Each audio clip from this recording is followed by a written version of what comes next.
காதலேனும் தேர்வெழுதி காதல் மீதானா காதல் மீதானா ரகசியமானது காதல் மிக மிக ரகசியமானது காதல்.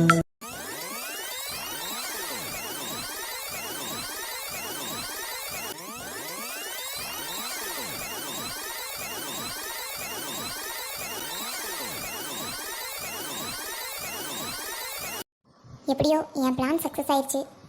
எப்படியும் எங்கள் 2 பேருக்கு தான் கேட்குங்கிறத கயல் கண்டிப்பாக புரிஞ்சிருப்பா. அங்கே வர்றது கயல் அப்பா மாதிரி இருக்கே.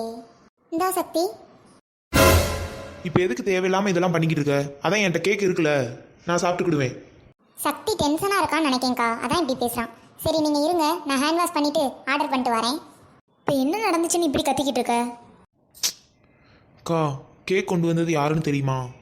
யாருடா? அக்கா, கயல் தான் கேக்கே கொண்டு வந்தா. என்னடா சொல்கிற?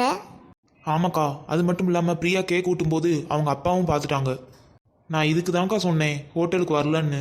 ஏற்கனவே அவங்க அப்பா என்ன கையெழுத்த சொல்லியிருக்காங்கன்னே தெரில. இப்போ இது வேற. ஏன் பத்மா, நீயாவது சொல்லியிருக்கலாம்ல கையெழுத்த தான் கேக் ஆர்டர் பண்ணியிருக்குன்னு. ஐயோ அண்ணா, எனக்கு இப்படி கேக் ஆர்டர் பண்ணியிருக்காங்கன்னே தெரியாது. இப்படி கையில் நீட்ட தான் கேக் ஆர்டர் பண்ணியிருக்காங்கன்னு எனக்கு முன்னாடியே தெரிஞ்சிருந்துச்சுன்னா நானே அவன்கிட்ட சொல்லியிருப்பேன்லண்ணா. அது மட்டும் இல்லாமல் நானும் இப்படி வந்திருக்க மாட்டேன்ல. இப்போ அவங்க நம்ம 2 பேரையும் சேர்த்து தான் தப்பாக நினச்சிட்டு போவாங்க. சரி விடுண்ணா, நான் வேணா அண்ணிட்ட பேசி பார்க்கேன் வீட்டுக்கு போய். வேண்டாம்மா, இதை இப்படியே விட்டுருவோம். எனக்கு தெரிஞ்சு இது பிரச்சனையே பெருசு தான் ஆக்கும்.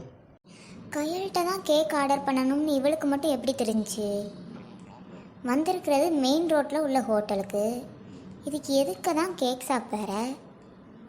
வேணா எதுக்கே வாங்கிக்கலாம். இவன் ஏன் ஆர்டர் போட்டா? அது மட்டும் இல்லாமல் பத்மா வீடு பக்கத்தில் தானே கயல் வீடுன்னு சொன்னான். பத்மா வீடு இங்கேருந்து ரொம்ப தூரமாச்சே. பாத்தியா கயல், அதுக்குள்ள அந்த பையன் இன்னொரு பொண்ணு கூட கேக் வெட்டிக்கிட்டு இருக்கான். அது நம்மகிட்டயே கேக் வாங்கி. அது மட்டும் இல்லாம நான் போவேல அந்த பொண்ணு அவனுக்கு கேக் ஊட்டி விட்டுட்டு இருக்கு. எதுவும் சொல்றதுக்கு இல்லம்மா, நீதான் இனி பார்த்து நடந்துக்கணும். இந்த பணக்கார பசங்களே இப்படித்தான் இருப்பாங்க.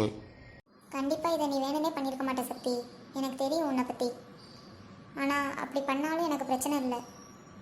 ஏன்னா எங்கள் அப்பாவும் உங்கள் அம்மாவும் சொன்ன மாதிரி எங்கள் வசதிக்கும் உங்கள் வசதிக்கும் ஏணி வச்சா கூட எட்டாது.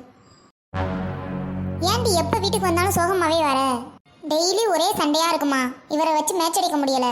இதுக்கு தான் கல்யாணமே வேண்டாம்னு சொன்னேன். கேட்டிங்களா நீங்கள்? ஆமாம்மா, நான் தான் தப்பு பண்ணிட்டேன். சரி விடுங்கம்மா, உங்களுக்கே உடம்பு சரியில்லை, அப்புறம் என்ன வேற நினச்சி கவலைப்படாதீங்கம்மா.